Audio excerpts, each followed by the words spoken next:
नमस्कार। News room में आप सभी का स्वागत है।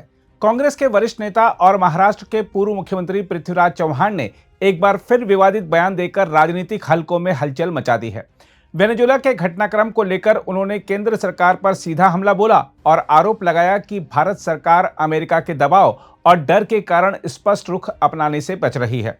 चव्हाण ने कहा कि जिस तरह से अमेरिका ने वेनेजुएला के राष्ट्रपति और वहां की सत्ता व्यवस्था के खिलाफ कदम उठाए हैं, वह अंतर्राष्ट्रीय नियमों और संप्रभुता का उल्लंघन है। उन्होंने यह भी दावा किया कि यदि भारत सरकार इसी तरह कमजोर और डरपोक रवैया अपनाती रही तो भविष्य में भारत के साथ भी ऐसी ही स्थिति पैदा हो सकती है। चव्हाण के अनुसार भारत को खुलकर इस मुद्दे पर बोलना चाहिए था, लेकिन सरकार चुप है क्योंकि वह अमेरिका से टकराव नहीं चाहती। उनके इस बयान को लेकर राजनीतिक विवाद तेज हो गया है। सत्ता पक्ष ने इसे गैर जिम्मेदाराना और देश की विदेश नीति को कमजोर करने वाला बताया है, जबकि कांग्रेस समर्थकों ने इसे साहसिक बयान करार दिया है। हम आपको बता दें कि यह पहला मौका नहीं है जब पृथ्वीराज चव्हाण ने अंतर्राष्ट्रीय या राष्ट्रीय सुरक्षा से जुड़े संवेदनशील विषयों पर इस तरह की तीखी और विवादित टिप्पणियां की हों। उनका यह बयान भी उसी कड़ी का हिस्सा माना जा रहा है जिसमें वह अक्सर तथ्यों से अधिक आशंकाओं और अतिशयोक्ति पर आधारित निष्कर्ष पेश करते नजर आते हैं। देखा जाए तो पृथ्वीराज चव्हाण का यह कहना कि भारत में वेनेजुएला जैसी स्थिति पैदा हो सकती है न केवल अतिशयोक्तिपूर्ण है, बल्कि यह भारत की राजनीतिक, आर्थिक और संस्थागत मजबूती का खुला अपमान भी है। यह बयान एक अनुभवी नेता की परिपक्वता से अधिक राजनीतिक हताशा को दर्शाता है। किसी भी जिम्मेदार राजनेता से यह अपेक्षा नहीं की जाती कि वह देश की संप्रभुता और स्थिरता को लेकर इस तरह का भय पैदा करे। भारत और वेनेजुएला की तुलना अपने आप में ही गलत और भ्रामक है। वेनेजुएला वर्षों से आर्थिक कुप्रबंधन, राजनीतिक अस्थिरता, संस्थागत पतन और अंतर्राष्ट्रीय अलगाव से जूझता रहा है। वहां की अर्थव्यवस्था चरमरा चुकी है, लोकतांत्रिक संस्थाएं कमजोर हो चुकी हैं और सत्ता संघर्ष ने देश को अंदर से खोखला कर दिया है। इसके उलट भारत एक मजबूत लोकतंत्र है जहां सत्ता परिवर्तन संविधान के दायरे में होता है, न्यायपालिका स्वतंत्र है, मीडिया सक्रिय है और सेना पूरी तरह पेशेवर तथा संवैधानिक नियंत्रण में है। पृथ्वीराज चव्हाण की सबसे बड़ी समस्या उनकी सोच का वह ढांचा है जिसमें हर अंतर्राष्ट्रीय संकट को भारत के लिए संभावित खतरे के रूप में पेश किया जाता है। यह डर की राजनीति है, तर्क की राजनीति नहीं। इस तरह के बयान आम जनता में भ्रम और असुरक्षा की भावना पैदा करते हैं, जबकि वास्तविकता इससे कोसों दूर है। भारत ना तो कूटनीतिक रूप से अलग थलग है और ना ही उसकी विदेश नीति किसी एक देश के इशारों पर चलती है। पृथ्वीराज चव्हाण यह भूल जाते हैं कि भारत की विदेश नीति बहुआयामी है। भारत अमेरिका से भी रिश्ते रखता है, रूस से भी, यूरोप से भी और एशिया व अफ्रीका से भी। किसी एक मुद्दे पर संतुलित और सोच समझकर प्रतिक्रिया देना कमजोरी नहीं, बल्कि कूटनीतिक परिपक्वता का संकेत है। हर अंतर्राष्ट्रीय विवाद में तुरंत बयानबाजी करना जरूरी नहीं होता, कई बार चुप्पी ही रणनीति होती है, न कि डर। पृथ्वीराज चव्हाण का रिकॉर्ड यह भी दिखाता है कि वह अक्सर विवादित बयान देकर सुर्खियों में बने रहना पसंद करते हैं। चाहे सेना से जुड़े मुद्दे हों या विदेश नीति, उन्होंने कई बार ऐसे दावे किए हैं जिनका जमीनी हकीकत से कोई मेल नहीं बैठता। ऐसे बयान ना तो देश की सुरक्षा को मजबूत करते हैं और ना ही लोकतांत्रिक बहस को सार्थक बनाते हैं। उल्टे ये बयान विपक्ष की जिम्मेदारी पर सवाल खड़े करते हैं। यह भी समझना जरूरी है कि भारत की तुलना किसी भी अस्थिर या विफल राष्ट्र से करना देश की छवि को नुकसान पहुंचाता है।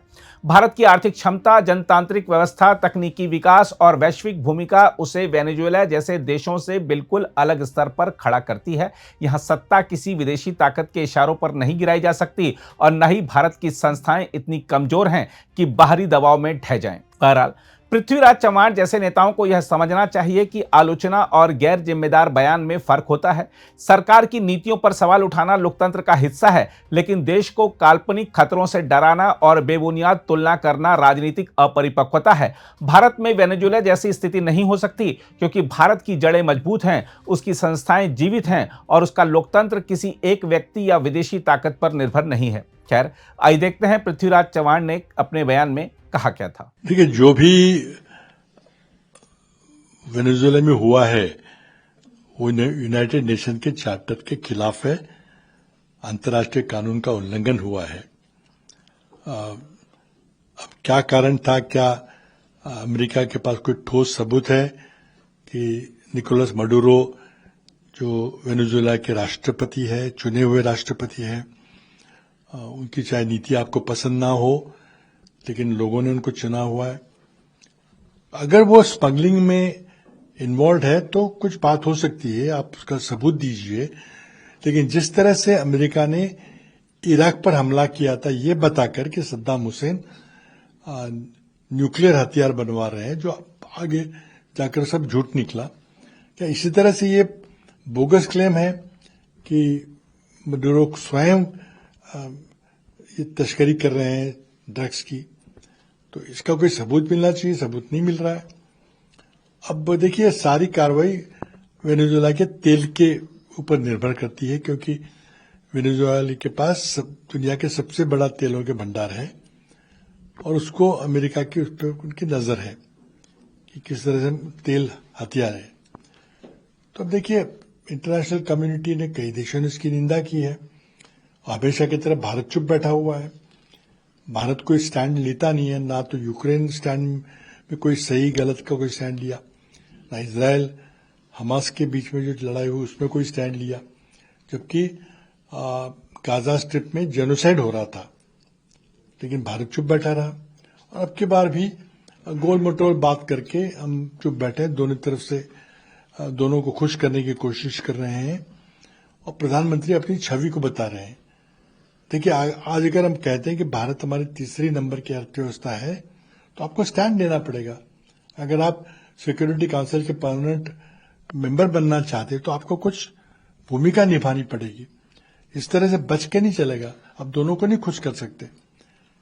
इस मामले में कोई ना कोई तो गलत है। तो कौन गलत है उसका आपको फैसला करना पड़ेगा और एक सार्वभौम राष्ट्र के रूप से अपनी बात कहनी पड़ेगी अंतर्राष्ट्रीय हाई टेबल पर। लेकिन वो होते दिखता नहीं है। अगर आप भी लेना चाहते हैं देश दुनिया की तमाम जानकारी तो आज ही सब्सक्राइब करें हमारे चैनल को। साथ ही नीचे दिए बेल आइकन को जरूर दबाएं ताकि हर अपडेट आप तक पहुंच सके।